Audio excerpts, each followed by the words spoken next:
Orang yang punya gold itu gampang banget mau cairinnya untuk jual. Bukan kayak rumah gitu. Rumah nggak bisa dijual right away. Atau nggak kayak even diamonds ya. Tapi gold you can go to any store, itu benar-benar bisa jadi uang right away. Right away.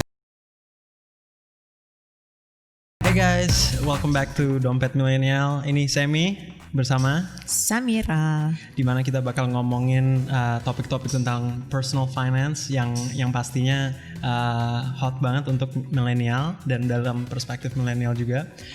Hari ini kita bakal ngomongin tentang emas, tentang gold. So we're gonna learn about gold. GOLD. And sebenarnya itu a good investment atau a bad investment. Sebenarnya kenapa lagi naik down banget ya? Aku sering banget lagi dengerin tentang investasi di aset gold, di aset emas ini.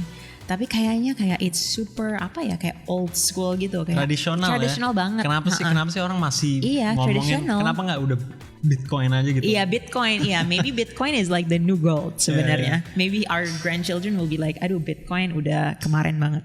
Tapi back to emas. Before we talk about that, let's talk about what it is sebenarnya. Banyak area ya gold, ada bisa dibilang direct dan indirect. Kalau direct untuk kita mungkin kayak jewelry, hal-hal yang kita bisa langsung pakai. Hias untuk rumah, kamar, apa segala. Ada juga untuk yang lebih traditionally untuk investment, itu yang benar-benar kita taruh uang untuk invest atau enggak government pakai untuk gold. Currency backingnya. So sebenarnya ini gold, we can see it as an asset dan juga kayak a currency. Tapi essentially kalau misalnya mau beli itu sebagai kayak jewelry atau enggak as a bar of gold, right? Bisa. Sekarang udah bar of gold aja udah super mahal. Orang sekarang gram-graman, ounce-ouncean aja udah investnya. Jadi kan kita mau bahas juga kenapa nih gold lagi hot topic banget kan. Dari berapa bulan kemarin benar-benar skyrocket harganya. Ngikutin nggak? Nggak, kurang lebih. Aku cuman ngikutin di like a lot of my friends, they're talking about like, invest in gold, jangan lupa invest in gold gitu. Kayak kemarin nginvest di Google, Facebook, and some gold gitu. So that's all I hear, and jadinya kayak it's very interesting. Why are people? Pertama aku pengen tahu kenapa sih the value of gold jadi naik. Jadi benar-benar kita fundamentalnya ya gold. Jadi gold bisa dibilang super stable asset yang super liquid juga. Orang yang punya gold itu gampang banget mau cairinnya untuk jual. Bukan kayak rumah gitu. Rumah nggak bisa dijual right away. Atau nggak kayak even diamonds ya.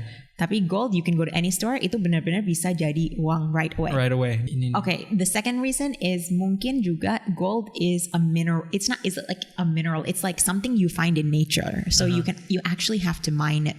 Jadinya kalau misalnya kita ngomongin currency, kan every single country determines how much currency is out, right? Tapi kalau misalnya kita ngomongin tentang gold, actually it's not like that. Soalnya kita harus physically mine the gold.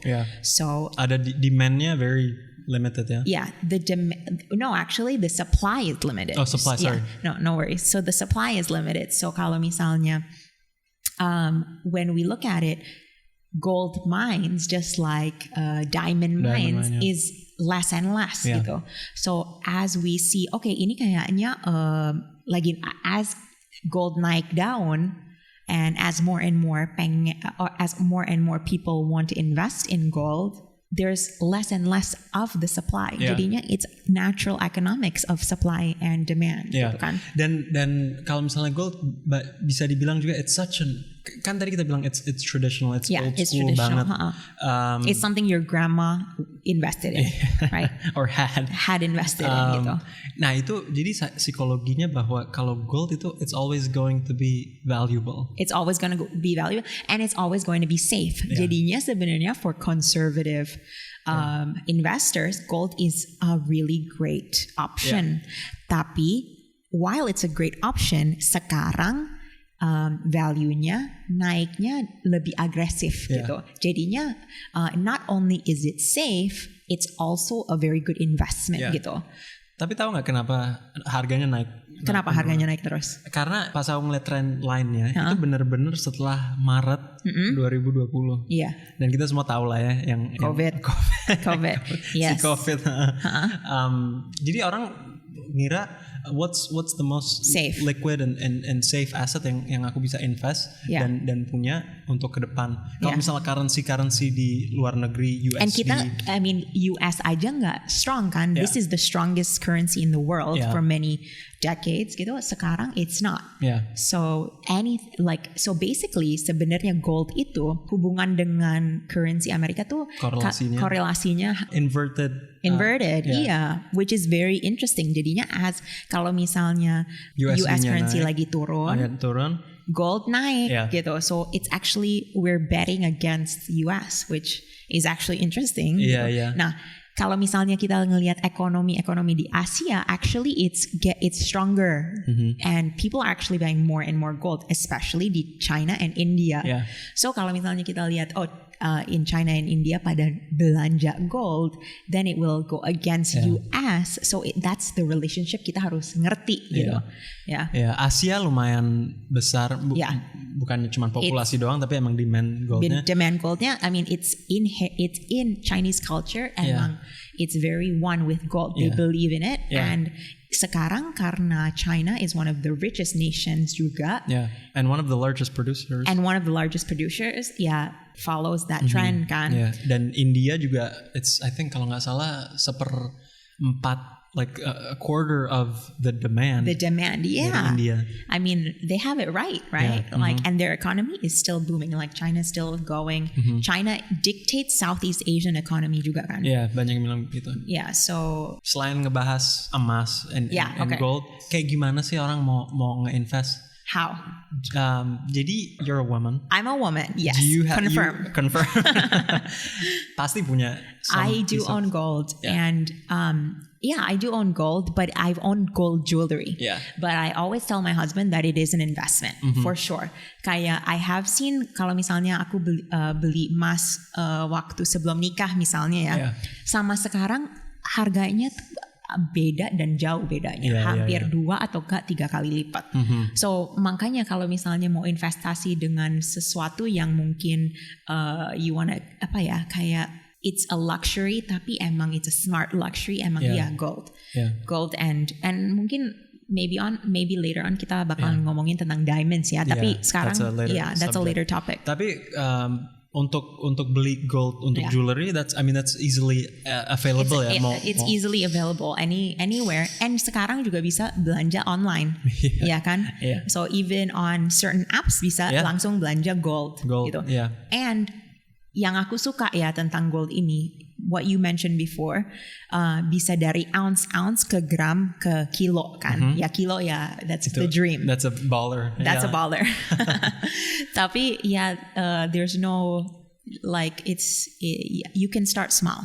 Benar-benar apps yang semua kita pakai lah, Tokopedia, Bukalapak, segala itu sekarang ada option untuk nge-invest in gold. So it's bukan cuman untuk orang-orang yang benar-benar punya akses. You don't have to have akses ke bank gitu yang gede or access ke connections kayak misalnya stocks gitu it's there is a few steps you have to kayak taruh uangnya ke bank, terus bank invest ke tradernya, kayak ini langsung. So it's very quick and sekarang kayak when we are millennials and we want instant gratification, mungkin gold is actually not a bad choice. Jadinya sebenarnya aku suka banget sama investasi di emas tapi gimana sih caranya kalau misalnya mau beli atau invest in emas? Itu sangat gampang kan. And what's the form? Do you know the form? Have you done it before, Sam? No, I haven't. You haven't done it? Okay. Jadinya we can go the jewelry as we mentioned, kayak kita beli emas gitu sebagai kayak hiasan, atau enggak kita juga bisa beli kayak gold bar, jadinya metalnya sendiri gitu. And itu yang mungkin kayak dulu sebelum teknologi atau sebelum investment tech gitu, that's the easiest, kayak yang paling gampang beli asetnya yang keras itu gitu, metalnya. Tapi kalau enggak kita juga bisa beli gold funds. Nah itu kalau gold funds karena kita sekarang udah banyak improvement teknologi, semua lewat stock atau like a tick actually, just like a ticker. Exactly. Jadi benar-benar stock-stock yang specifically fokus di harga gold. Nah, kalau misalnya mau beli yang goldnya itu sebenarnya ada gold bar atau gold coins. So it really depends on berapa ounce, berapa gram gitu. So it would be awesome, right? Kayak misalnya you have a gold bar, like a chocolate bar, tapi enggak, ini gold bar gitu. Bener-bener kayak baller banget. Iya. Tahu nggak sih itu ada parfum laki-laki Paco Rabanne, it's like a gold bar. Yeah, that's like the best gift a girl can have. Like, who cares about chocolates or roses, kan? Move over. Tapi kalau misalnya sekarang you can also invest in on the apps gitu. Banyak banget apps sekarang, all of the marketplaces gitu, yang actually has an option to buy gold. So as long as it's a trusted platform and it's being kayak ada di under OJK gitu, then it's good to go. Dan kebanyakan emang kalau misalnya yang kayak di marketplace begitu itu di backing dari bank atau dari financial institution sih. Jadi lebih trustworthy lagi. So what do you think, Sam? Would you invest in gold? I think right now kayaknya iya ya, sebagai option diversification. Tadi kan kita bilang orang banyak yang invest ke saham, mungkin bonds. Gold is just another option. Untuk diversification. Karena kita bilang tadi relationshipnya dia dengan hal-hal lain di financial world itu lumayan unik juga gitu. It doesn't really follow standard. Nah, another thing is kayaknya kita juga perlu ngebahas situasi dan konteks investment itu. Jadinya kalau misalnya everything was smooth, kayak nggak ada COVID dan it was, mungkin valuation of gold naiknya tuh pelan banget. Tapi kalau misalnya kita ngelihat sekarang dan situasinya sangat uncertain, sangat up and down, gold is reliable. Makanya aku juga bakalan invest in gold kalau sekarang ya. Emang maksudnya kalau misalnya dilihat 5 tahun ke belakang, harganya kalau nggak salah kisaran 14.000 per ounce. Tapi sekarang tuh sebelum pandemi itu udah 20 per ounce. Dan ini per ounce is lumayan small. Kalau misalnya orang yang invest kiloan atau berapa gram, langsung investasi mereka lumayan loncat banget. Mungkin orang yang nggak mau long term investment melihat gold as a negative karena returnnya nggak banyak banget juga kan. Karena kalau kita involved in trading of gold kayak yang tadi kita bahas juga soal beli online gitu, kan itu ada include fee, ada fee yang kita harus bayar untuk brokernya segala. Akhirnya kayak stok biasa, gain yang kita lihat hilang juga. Jadinya kalau misalnya kita udah mau invest in gold, tapi kan ada plus ada admin fee, mungkin ada komisi kan buat yang nge-trade gitu. Terus kalau misalnya goldnya value-nya nggak cepet naik, kita nggak banyak juga keuntungannya gitu kan, valuationnya nggak naik juga gitu. Tapi juga kita harus lihat situasi financial condition, kayak misalnya sekarang emang mungkin bagus buat invest in gold karena stocks dan lain-lain cara buat investasi itu kurang stabil lah, very dynamic. Sekarang lagi up and down banget, tapi gold lumayan steady, so it's a good opportunity. Tapi kalau misalnya economic environment lagi steady, gold juga mungkin agak ini ya, kayak bosen gitu, like it's like a nggak naik juga cepat gitu. Kayak harus menunggu beberapa tahun gitu. Dan sekarang kan masa kita semua elektronik, kalau misalnya orang masih invest in physical gold, itu juga risk juga ya, maksudnya kayak seakan-akan berjuta-jutaan rupiah kita simpan di rumah gitu. Kalau dirampok, gitu, keamanannya juga harus dipikirin. Keamanannya juga perlu investasi juga buat security dan lain-lain. So obviously gold has its risk, tapi kalau misalnya kita ngelihat, it is one of the more conservative choices buat investasi. So I think that's really good insight I have never invested in gold. Tapi indirectly I have. Jadi my husband should thank me. Nah, ini juga actually suatu cerita juga di keluarga kita. dulu tante-tante kita dikasih emas sebelum mereka kawin. Itu akhirnya emas-emas yang dikasih dari grandpa kita lah ya.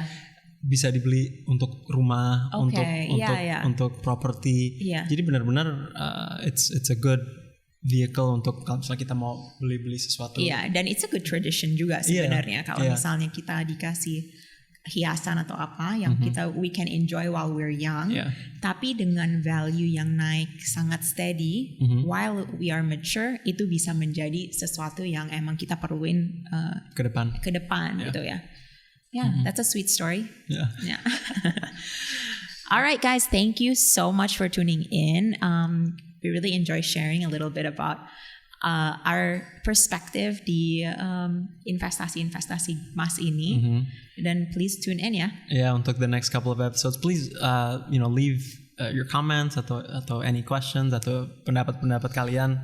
Kalau misalnya ada topik-topik yang pengen kita bahas, let us know. Let us know. We're learning right next to you. Kita juga masih belajar dan masih penasaran dengan segala macam spending, investment, and expenses. So tune in Monday and Thursday at Dompet Millennial. See you.